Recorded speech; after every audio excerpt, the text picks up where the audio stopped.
5, 4, 3, 2, 1. It's time to count down reality TV's most talked about moments with Amanda Bella. Hello, everybody, and welcome to the first ever episode of Bella Talks TV, a new weekly countdown podcast hosted by me, Amanda Bella, that's going to be coming out every Friday with new episodes recapping television's most talked about moments. So I'm sure you have a lot of questions. Who am I? What am I watching? Why did I want to start this new podcast?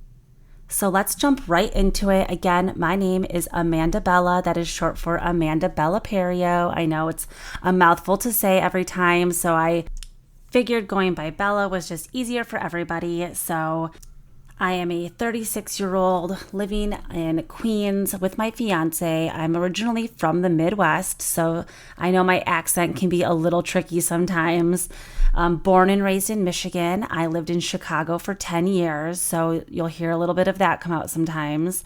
And now I'm in Queens, and I love being in New York. You're going to hear airplanes over me. You're going to hear sirens sometimes behind me. I think there's sirens right now. That's just part of that New York lifestyle. So come with me on this journey. I'm so happy you're here with me. And we're going to have a lot of fun just talking about Bravo. We're going to go through a whole list of shows that I'm watching and we'll be covering on here. And I just want everyone to know that I just love podcasting in general. I first am a consumer and I listen to all the heavy hitters, all of the essential Bravo podcasts, recap, reality TV show podcasts. And so I'm not just coming in, never have listened to a podcast. I've actually had other podcast projects that I've worked on that were not TV related.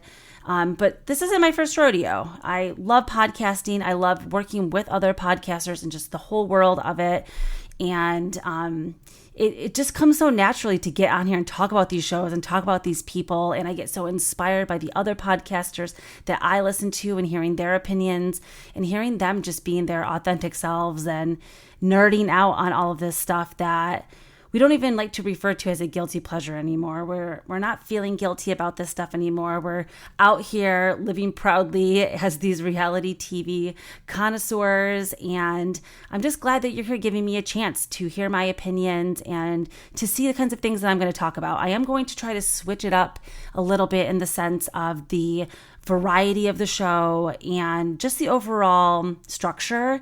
I love the way that all of the other, the Ryan Baileys, the Danny Pellegrinos, the Watch What Crappens. I mean, I can go on just naming She Speaks Bravo, Emily. There are so many hardworking, Sam Bush, Bravo historian. I could really just sit here and list the at least 15, 20 Bravo content creator podcasts that are out there that I listen to. And I really wanted to be cognizant of the fact that I don't want to be, copying anybody, stealing anybody else's thoughts, opinions, ideas, intellectual property in general. So my goal is just to get on here and take a little bit of a different approach, which is going to be a countdown style version of a show. So you'll be joining me every week in hearing my top 5 countdown of reality TV and just TV in general's most talked about moments. Additionally, of course, I'm going to be here breaking down off-screen scandals, things going on online, in the Bravo cinematic universe, and also just in general. I also don't want to pigeonhole myself just to Bravo also. I mean, I'm an OG day one Kardashians fan. I have watched every episode. We'll be talking about that this fall also. I get into Married at First Sight on Lifetime. I'm watching Welcome to Plathville since day one on TLC. So you're going to get a variety of lots of different reality TV shows and channels and just different universes that are out there from me. I watch it all, and instead of recapping it, because that would be impossible since I watch 40 hours of television a week, which is actually scary when you say it out loud. The point of this show is really just going to be to wrap up the most talked about moments, the craziest things we saw on TV this week, the moments that are online that are getting memed, that are getting pushed out to all platforms and all places of the universe. So With that being said, I can't pretend that I've seen every single show. There's a few things you probably will never hear me talk about. I just never got into any of the 90 Day Fiancé franchises, except for Darcy and Stacey. I'm absolutely obsessed with them, and we'll be definitely talking about their new season of Darcy and Stacey that usually is on in the winter. I think they usually premiere in like January. So besides Darcy and Stacey, you're not going to get a lot of 90 Day Fiancé talk on here. Same with Love Island. It's just, I don't know how to do the VPN. I also am just somebody who, it has to really be worth it. So I've never heard anything except for, I would say with the exception of like Davide and Ekansu, I don't know a single person or anything that's ever happened on Love Island. So until something really is able to break through and some couples really able to really draw me in, I can't imagine getting a VPN and watching this stuff from another country unless it's really worth it. So, hey, maybe this can be, never say never. This could totally be changed. Maybe I'm going to be like a Love Island head by the end of this podcast, but we'll see. And another thing I just don't really get into are like the challenge shows. I am, like I said, 36, so hardcore millennial, and grew up right in the thick of the Real World and the Real World Road Rules Challenge and just those OG shows. I was into that stuff back in the day, but never really kept up with all of that stuff. So I do still keep up with Jersey Shore and Teen Mom. So I haven't completely abandoned MTV, but so yeah, that's just so you guys see a little bit of background of who I am, what I'm into. We're going to be talking about everything here. So a little trick going back to the Kardashians that I always learned was, the peak in the pit of my day. And I wanted to do a little spin on that for this podcast and call it my LOL and my OMG of the week. So let's get into those. So starting with my LOL, my true laugh out loud, rolling on the floor moment of the week was getting to see Shannon and Dr. Moon reconnect on Real Housewives of Orange County. So we haven't seen Dr. Moon in a little while. He pops in from time to time, but on previous seasons, he's had a much larger role. And I'm interested to see now that Shannon's going into business with him and making this Citalonic product. So she can be peddling these colonics all over the world, I guess. But I desperately want to go to him. I feel like he would be able to release all the demons that are living inside of me. And I don't know how I get a consultation with Dr. Moon, but I need to take a trip out to the OC just to see him. I've never done a colonic. I mean, here we are, first episode. I'm just getting right into it. Never done it, so I can't imagine I would be wanting to buy this product and like try my first one at home by myself, but kudos to them for going into business, and I wish them nothing but success with the Citalonic. I'm really enjoying Orange County this season. I am a Tamra fan. Tamrat. I think that Ronnie Karam's impression of Tamra it needs to be somehow like, there needs to be a hologram and Ronnie needs to do the hologram. I need to have it like live with me. It's just the funniest thing. I can listen to his recaps of Tamra all day long, but I'm just really loving having her back. Her and Jen both showing up in those green dresses this week. There's just always moments like that. That is just essential housewives for me. The fashion on Ryan meeting Jen's mom, him wearing the Good Vibes Only jacket. I still don't know how I feel about him. But truly the second funniest LOL moment of the week had to be Emily and that cucumber and just slurping it up. We've all been there. We've all unfortunately had one too many and been in that moment. I mean, I watched Emily on Watch What Happens Live, and she said she hasn't even watched this episode yet. She hasn't even seen herself. Because she was blacked out, and it wasn't cute. It wasn't cute. I don't really stan Emily. I'm indifferent towards her. I think that she's good for the show. I think that I used to really hate Shane, and I guess that he's growing on me. But And yeah, OC really had me like rolling this week. I forgot too about that part. This was in if you don't have Peacock, I mean, honestly, what are you doing? But on Peacock, they always release, the next day, the versions with the secrets revealed or like the unshown stuff.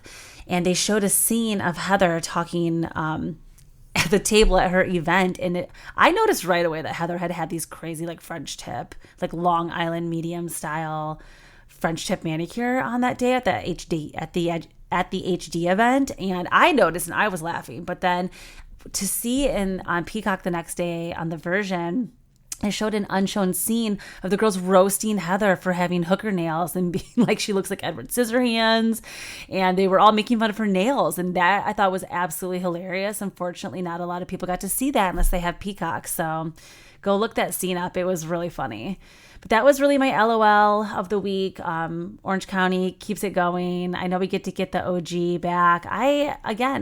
You'll hear me, like, I don't really stand a lot of these OGs. Like, I love Tamra, but I don't know. We'll see what happens when Vicky comes back for this trip to Mexico next week.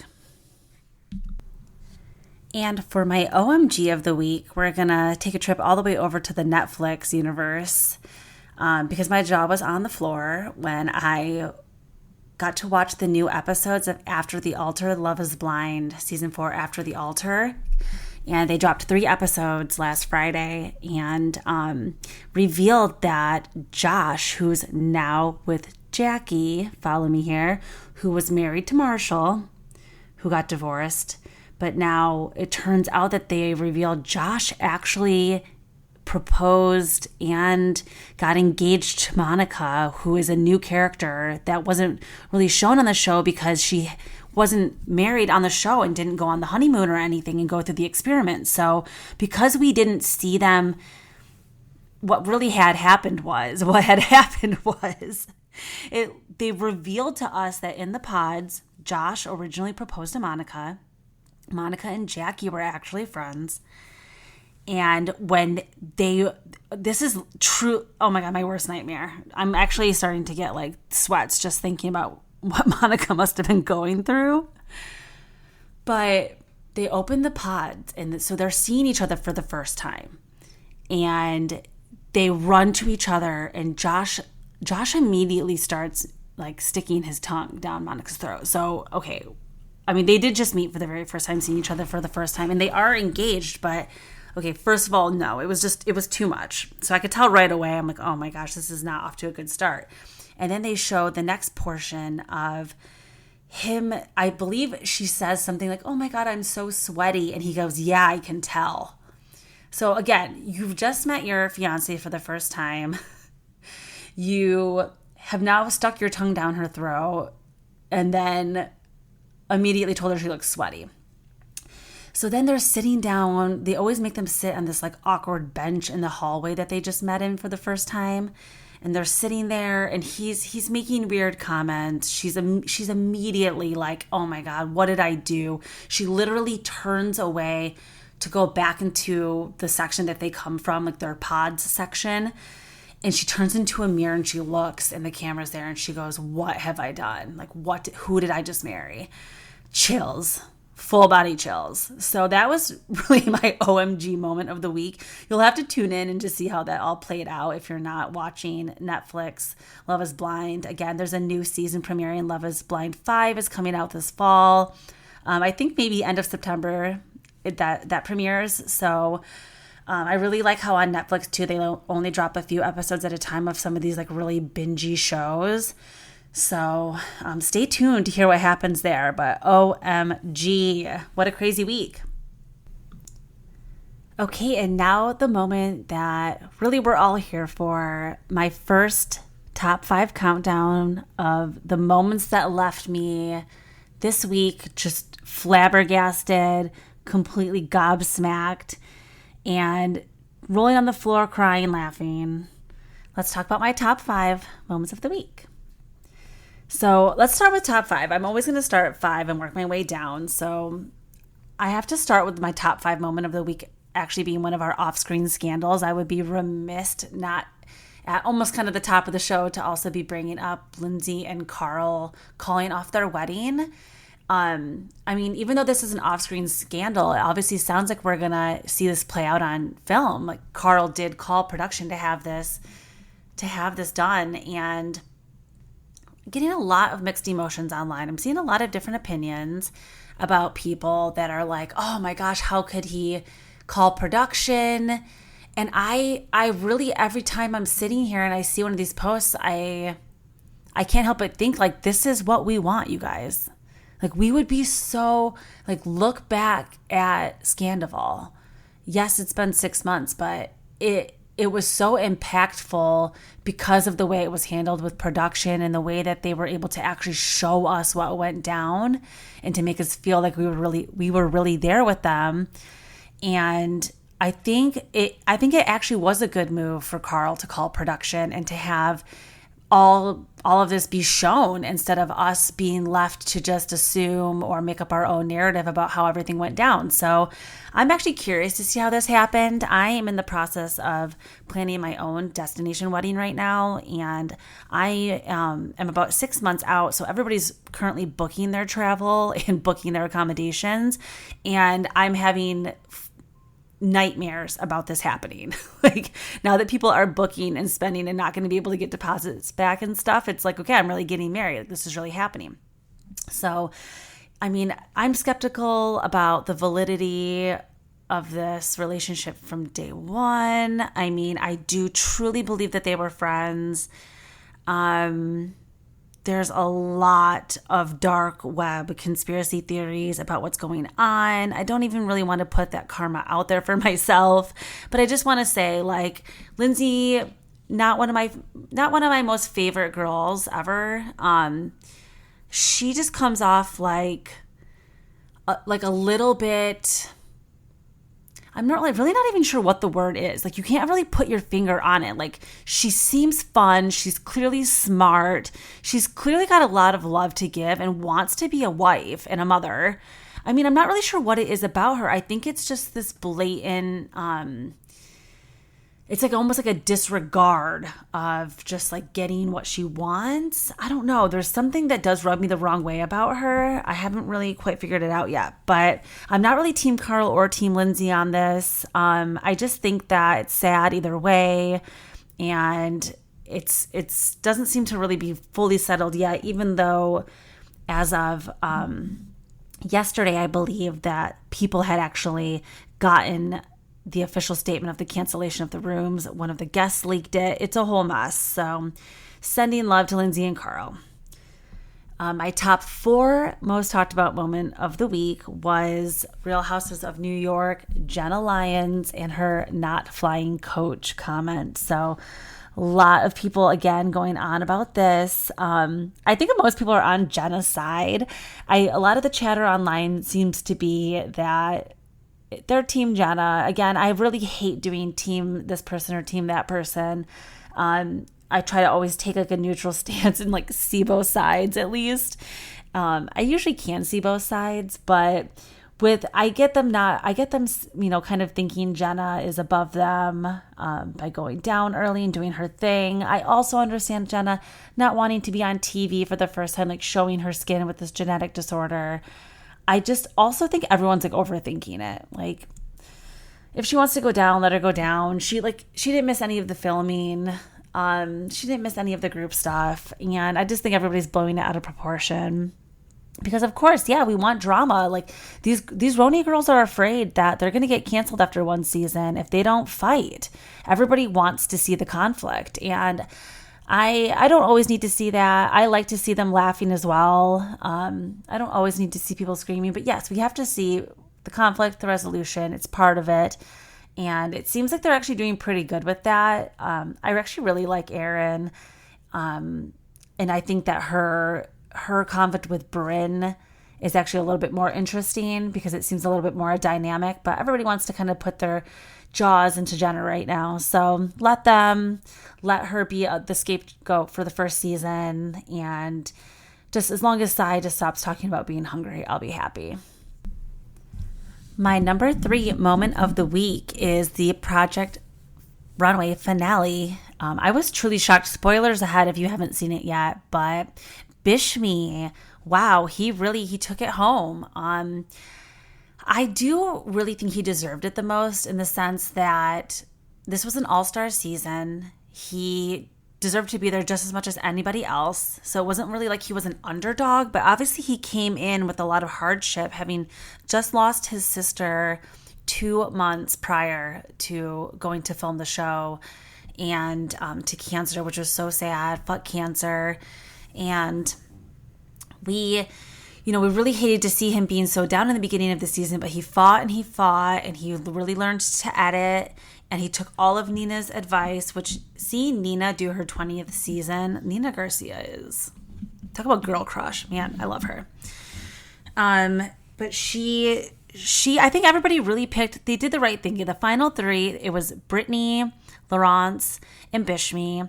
And I thought Laurence was going to take it. They've been obsessed with her work all season. I have to say, of course, she is a genius. Like, her looks to me are the most timeless.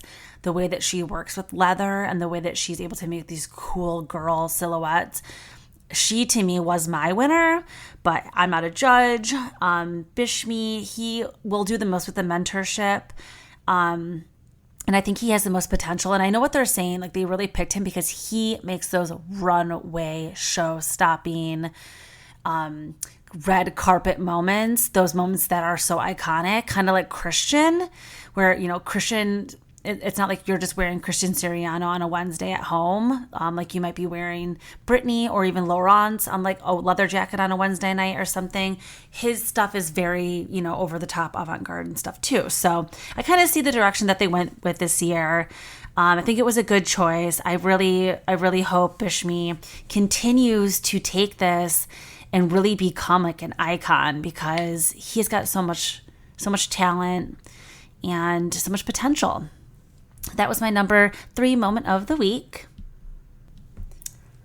And my number 2 moment of the week, again, trigger warning, I'm talking about overdosing here.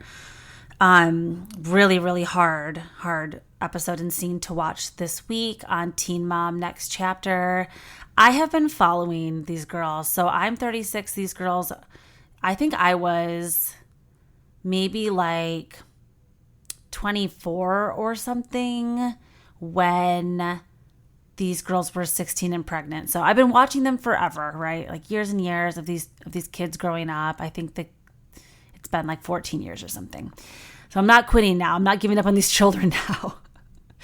And this last episode of Teen Mom, we're still dealing with Ryan Macy's ex, and he still is unfortunately going through a lot with his addiction and his struggles with substance abuse. And it was really sad because we saw this season Bentley started to actually be around Ryan again, and Ryan was starting to really step up and spend more time with him and make more of an effort. And Ryan was going through his own divorce, which has been really bad and in the press, and unfortunately drove him to relapsing and getting arrested for, I believe, stalking his ex. And he like vandalized their home. Oh, it was really, really heartbreaking, ultimately leading to him overdosing and then needing Narcan to be revived on the side of a road in his truck. And he was taken away. He, went off to a facility. It was just really, really hard to see. Ryan was, we were all rooting for him, like truly. Tyra, Next Top Model, like the meme, like we were all rooting for you. Ryan is a really polarizing character. But if you're somebody who has dealt with anybody in your life with substance abuse issues, you know what it's like to not give up on them and to want to see them succeed. So that was a really hard thing to see this past week. And we're sending love to Ryan and Macy and their whole family. And okay, people, we've made it to our number 1 moment of the week. This is so exciting. I'm literally going to cry a little bit. I'm just so happy that I finally was able to get in the chair in front of the mic and get to this moment to talk about this with you guys. So my number 1 moment of the week is Monica Wow, the week of the Monicas, I'm realizing that we've had talked about two new Monicas on this episode this week. But I'm talking about Monica from Real Housewives of Salt Lake City. It was her premiere as the new cast member, and along with Angie K getting her snowflake, which I'm actually excited about too. I was always Angie K over Angie H. Angie H was, let's just review. Remember her husband made the Finsta last season? Yeah, we can't. We needed him gone. So we're here for Angie K. We're here for Electra and the horse, and we're here for her being in the Greek mafia or whatever is going on this season that Monica is going to be accusing her here for. I'm just already obsessed with her. She's the mess that we needed. She is the true breath of fresh air through the Salt Lake City mountains that I think I'm just sleeping better already knowing that Jen Shah's behind bars. Sorry, someone had to say it. And Monica being cast, I mean, Bravo really did it, y'all. They did it. They did the damn thing. They hired her after she flipped on her. They hired her after she was a witness in her trial to come on and to talk about everything that she saw. I mean, I don't even think that we're grasping what Bravo did here. So we have to watch this. We have to follow her this season. I can tell, is going to be entertaining, probably a little extra, probably a little bit annoying, but we need that. We need all types of aggressiveness in our housewives, and even if that's just aggressive thirst, I'm here for it. We learned a little bit about her, about how she was hired to be one of Jen's assistants. After Jen approached her about signing some documents, Monica felt a little in women's intuition, we'll call it, and went to one of her friends in the Secret Service who tipped her off to let her know that Jen was going to be arrested. So Monica pretty much ran for the hills. I don't know how she ended up being cast. I don't know what comes first, like the chicken or the egg here. Like, did she flip and then how did Bravo find her? Or is it like Bravo found her and then she flips that she could be on the show? Like, it's like, we'll never really know how this all timing wise worked out, but we're just happy to have her. It looks like she's going to be going up against pretty much everybody this season. I'm not really sure who she is friends with, but we'll find that out. It will all reveal itself in the game of Housewives this season. I can't wait to see everything. I'm happy Lisa Barlow and the Queen of Sundance is back on my screen. I was really laughing about that part where Monica was talking about how Jen would just hand her the phone because Lisa would just talk so much. Like I too was voted most talkative in my superlatives. So I get it, girl. We talk a lot. We're trying to use that to our advantage here. Trying to capitalize on things that we do well. So I'm Team Lisa and the talks a lot, giving me a little bit of Dorit vibes. A little long-winded, but again, Dorit is one of my all-stars. So I'm excited for all of these shows to come back. I can't wait to talk about Beverly Hills with you this fall. I'll be continuing to cover Real Housewives of New York all the way through the reunions. We've got Below Deck I've been watching. I didn't even get a chance to talk about. So my goal is to actually do an end of summer special show and kind of wrap up some of these other loose ends from the summer, things that we've been all talking about for the last couple of months.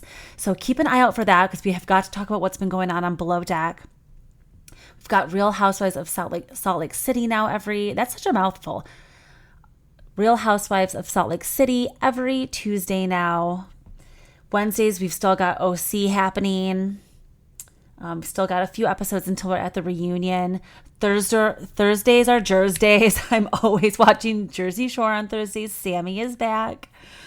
We've got Bachelor in Paradise coming up soon and The Golden Bachelor. Those premiere in a few weeks on Thursdays also. So I will be talking about that coming up. We have Southern Charm coming up soon, everyone.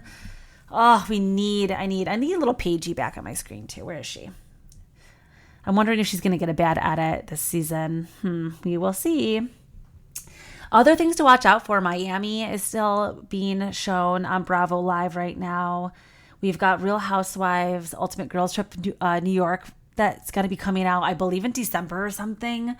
So things, Winter House. Winter House is going to be drama on this year. I can just feel it. Probably a little popping from Sandoval. Ooh. scary jump scare. Married to Medicine, $1 Million Listing LA. Welcome to Plathville is just getting back on your screen. If you guys do not know what that is, run, don't walk to TLC Star. We're just coming on to 4 seasons, so you've got lots of time to catch up on the first few seasons there, about a crazy family living in Georgia and their trials and tribulations as they navigate how they were all homeschooled, and the children are older now, so as they move out, it gets very spicy what they all do out into the real world. So go watch that. We also have Vanderpump Rules is filming. Who knows when that's going to be premiering. And Selling the OC is about to drop all of the episodes. Oh my gosh, you guys, we have so much TV. Kardashians is filming, I think, still, and new seasons about to pop. So lots of TV to talk about coming up. Please continue to join me every week. Check my Instagram at Bella Talks TV for my daily story updates.